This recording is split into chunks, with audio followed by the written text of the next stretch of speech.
2022 में कि पूरे देश से लोग दिल्ली रोजगार ढूंढने आते हैं। आप यहाँ किसी टैक्सी ड्राइवर से मिलिए, किसी पनवाड़ी से बात कीजिए, या फिर घर में बर्तन मांजने वाले हमारे माताओं बहनों को पूछिए, वो सब दिल्ली के बाहर से हैं। 2014 में प्रधानमंत्री मोदी ने मेक इन इंडिया नाम की स्कीम निकाली थी। इसके तहत 450 करोड़ प्लस खर्चा भी किया इसका प्रचार करने में। पर इसके दो एम थे।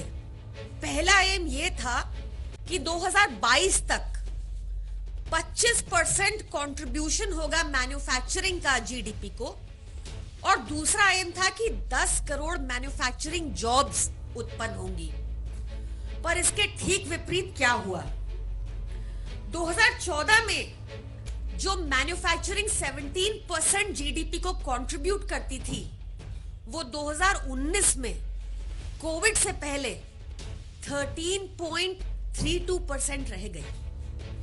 कोविड के बाद ये आंकड़ा 2022 में 13.32% हो गया। 2019 में 13.6% थी और कोविड के बाद 2022 में 13.32% है। 2023 फिस्कल ईयर ऑलरेडी ऑनगोइंग है। इसके आंकड़े मार्च के बाद आएंगे।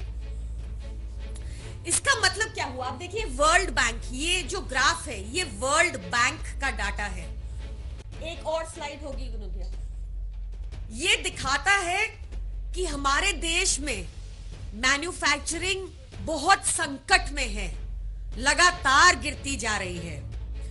ये दिखाता है कि 2022 में जो 13.32% मैन्युफैक्चरिंग कंट्रीब्यूट कर रही है जीडीपी को, ये 1970s में ये आंकड़ा था आखिरी बार। यानी कि 1991 में न्यू इकोनॉमिक पॉलिसी लिबरलाइजेशन के बाद जितना भी काम हुआ था वो सब नष्ट हो चुका है। 2018 में जब प्रधानमंत्री मोदी से सवाल पूछा गया मैन्युफैक्चरिंग के आंकड़ों को लेकर, तो उन्होंने जवाब दिया था कि पकौड़े तलना भी एक रोजगार है जो इन आंकड़ों में रिफ्लेक्ट नहीं हो रहा। मैन्युफैक्चरिंग से 10 करोड़ जॉब मिलना तो दूर, आज देश 5 दशक की सबसे ज्यादा बेरोजगारी के दौर से गुजर रहा है। 2020 में इसके बाद भाजपा ने, केंद्र सरकार ने एक और स्कीम निकाली जिसका नाम दिया परफॉर्मेंस लिंक्ड इंसेंटिव, पीएलआई। आप सबने सुना होगा। सब जगह इसका प्रचार हुआ कि आप अगर देश में मैन्युफैक्चरिंग करेंगे तो आपको सरकार सब्सिडी देगी। ये एक झूठ था, क्योंकि डब्ल्यूटीओ रूल्स के मुताबिक परफॉर्मेंस लिंक्ड इंसेंटिव भारत में मैन्युफैक्चरिंग पर नहीं दिया जा सकता, सिर्फ असेंबली पर दिया जा सकता है।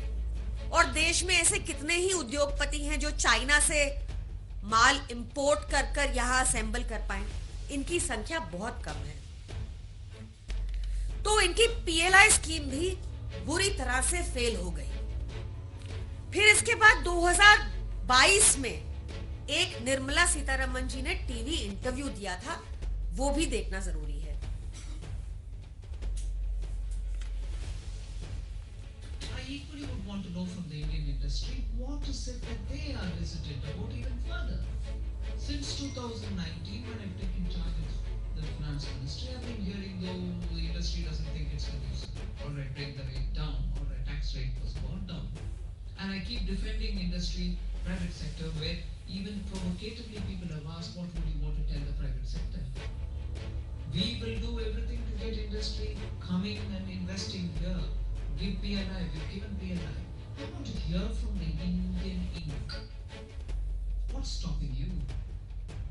When countries and industries abroad think this is the place to be in now, at this time, FDIs are coming, it's all, the stock market is so confident, the Indian retail investor believes in them. Is it like Hanuman, you don't believe in your own capacity, in your own strength, and has they got to be somebody standing next to you and say, hey, you're Hanuman, who are you? And who's that person who's going to take Hanuman?